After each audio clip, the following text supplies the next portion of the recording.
نہ صرف بلوچستان میں، پاکستان میں، ہمارے پوری خطے میں، پوری دنیا میں بہت سے مشکلات ہیں. ان مشکلات کی وجہ سے معاشی مشکلات بھی پیدا ہو رہے ہیں. خدا نہ خواستہ یہ جو معاشی مشکلات ہیں آگے جا کے شاید معاشی بحران بڑھے اور مزید معاشی مشکلات خاص طور پہ پسماندہ علاقے کے لیے، پسماندہ طبقات کے لیے موجود ہو. صحت کا شعبہ ہے، وہ ایسے شعبہ ہے کہ ہر کسی کو اپنی زندگی میں کسی نہ کسی وقت علاج کی ضرورت پڑتا ہے، یا اپنے علاج کے، یا بچوں کے علاج کے، یا بزرگوں کے علاج. پاکستان پیپلز پارٹی کی نظریہ کے مطابق health care is a right not a privilege. یہ آپ کا حق ہے، ہر پاکستانی کا حق ہے، ہر بلوچستان کا شہری کا حق ہے کہ ان کو مفت اور معیاری علاج ملے.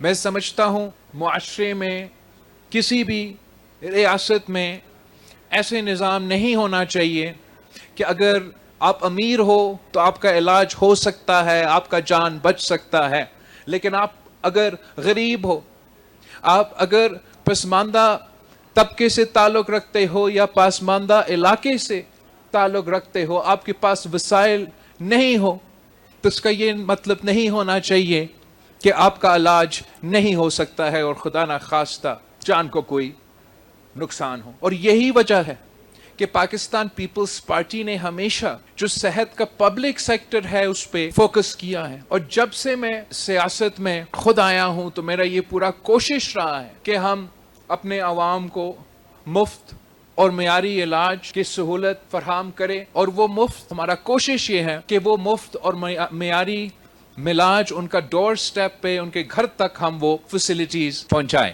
سندھ میں ہمیں پازیٹیو ایکسپیرینس رہا ہے کچھ انٹرونشنز کے ذریعے.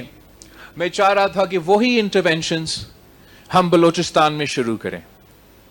اور میں آپ کو بتانا چاہ رہا ہوں کہ یہ بھی میرا I wasn't expecting کہ دو سال کی اندر ہی اندر وزیر اعلیٰ سرفراز بگٹی صاحب اور ان کی ٹیم مجھے اتنے زیادہ منصوبے کا نہ صرف شروع کیے ہیں مگر مکمل کیے ہیں. ایئرپورٹ کے تقریب کے بعد آپ کا پیپلز ایمبولینس سروس اور شہید بی بی ایمبولینس سروس کی افتتاح کے بعد چیف منسٹر صاحب نے مجھے جو ٹراما کا نیا ہاسپٹل بنا ہے کوئٹہ میں، اس کا افتتاح پہ ہم پہنچے تھے اور میں بہت ہی امپریس تھا. نہ صرف آپ کا اتنا شاندار عالمی سطح کے مطابق ماڈرن فیسلٹی، ٹراما فیسلٹی اتنا جلدی مکمل کر چکے ہیں. میں وہاں کے ڈاکٹر سے ملے ہیں، وہاں کے نرسز سے ملا ہوں، اور بہت ہی امپریسڈ کہ پورا بلوچستان سے، مختلف آپ کے ڈسٹرکٹ سے یہ نوجوان آئے ہیں، محنت کر رہے ہیں، اپنے عوام کی خدمت کرنے کے لیے تیار ہیں. اور میں ایک ڈاکٹر صاحب سے ملا، اب میرا ذہن سے نام آ جائے گا، ابھی نہیں آ رہا، جو کہ سعودی عربیہ چھوڑ کر یہاں آپ کا کوئٹہ ٹراما سینٹر میں آ کر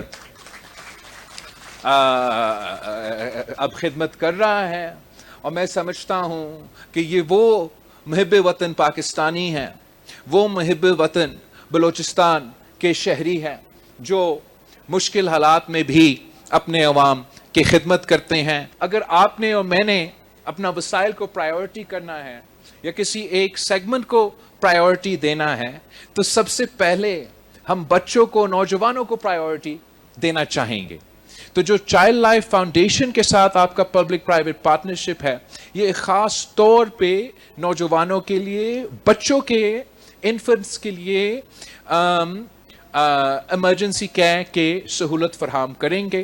جیسے یہ آئی ایم کانفیڈنٹ کہ جیسے بلوچستان میں بھی یہ 8 ڈسٹرکٹس میں آپ پہنچائیں گے، پھر اس سے بھی آپ آگے لے کے جائیں گے انشاءاللہ تعالی، تو اس کا بہت سا امپیکٹ ہوگا آپ کا جو شرائع اموات کا فگرز ہے. اور امید ہے اس قسم کے انٹرونشن سے یہ چیلنج ہم انشاءاللہ تعالی اوورکم کریں گے. اور باقی صوبوں سے اگر آپ ڈیفیٹ نہیں کریں گے تو آپ کم از کم ان کا مقابلے میں آ جائیں گے. میں سمجھتا ہوں کہ ہم جو پاکستان کے خلاف، صوبے کے خلاف جو منفی پروپیگنڈا چلاتے ہیں، آپ کی محنت سے، آپ کی ڈلیوری سے، اور آپ کا جو مل کے آپ تمام صوبے کے ساتھ مل کے جو کام کر رہے ہیں، یہ ان کو سب سے اچھا اسی طریقے سے آپ ان کو جواب دے رہے ہیں، اور اسی طریقے سے آپ جواب دیتے رہیں۔